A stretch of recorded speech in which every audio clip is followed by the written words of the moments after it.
नमस्कार. आपण ऐकत आहात श्री ब्रह्मचैतन्य महाराज गोंदवलेकर यांची प्रवचने. वाचन स्वर अनुपमा संकेत. सत्संगतीत राहावे, नेहमी संतांची संगत धरावी. परमार्थाला संतांचे अधिष्ठान आवश्यक आहे. संत आपल्या जवळच असतात. त्यांना पाहायला कुठे जावे लागत नाही.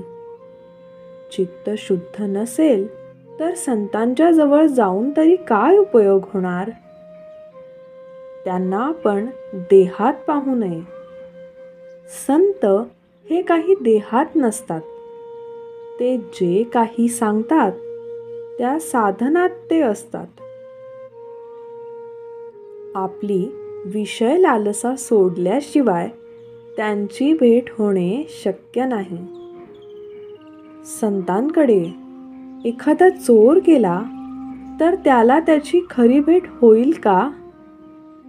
तो ज्या हेतूने तेथे जातो त्या हेतूने त्याला फार तर तिथे चोरी करता येईल.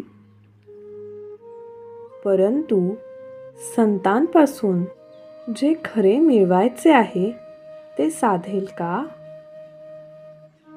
आपण जर चित्त शुद्ध करून गेलो तर आपल्याला त्यांची भेट होते. आणि भेट झाल्यावर जे त्रिभुवनातही मिळणार नाही ते देतात. एक जण एका संताकडे नेहमी दर्शनाला येत असे. तिथे इतर मंडळीही पुष्कळ असत, पण तो कोणाशीही बोलत नसे. कुणी काही विचारले तर उत्तर देत नसे. सदा मुद्रा खिन्न असे. कुणालाही त्याच्याशी बोलावे असे वाटत नसे. असे काही दिवस गेले. पुढे एके दिवशी ते सद्गुरू म्हणाले, माझा तो वेडा कुठे आहे? तो आज का नाही आला? हे त्याने ऐकताच तो आनंदाने उड्या मारू लागला. आणि जो तेथून गेला तो पुन्हा आलाच नाही. तो कशाला येईल? गुरुने एकदा आपल्याला आपले म्हणावे हेच शिष्याला मिळावयाचे असते. ते त्या गृहस्थाने ओळखले आणि म्हणून त्याचे काम झाले.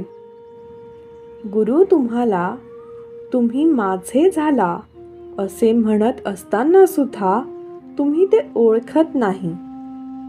कारण तुम्ही विषय बरोबर घेऊन गेलेले असतात आणि विषयाची प्राप्ती व्हावी असा हेतू मनात असतो.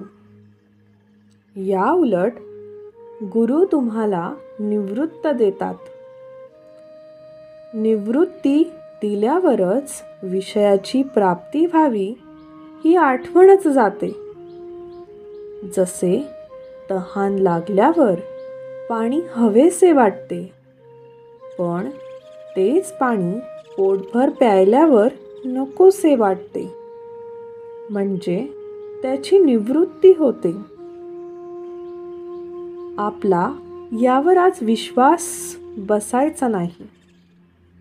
पण हा विश्वास बसायला भगवंताचे नामस्मरण केले पाहिजे. नामाने ते कार्य होते. म्हणून नामस्मरण करीत जावे.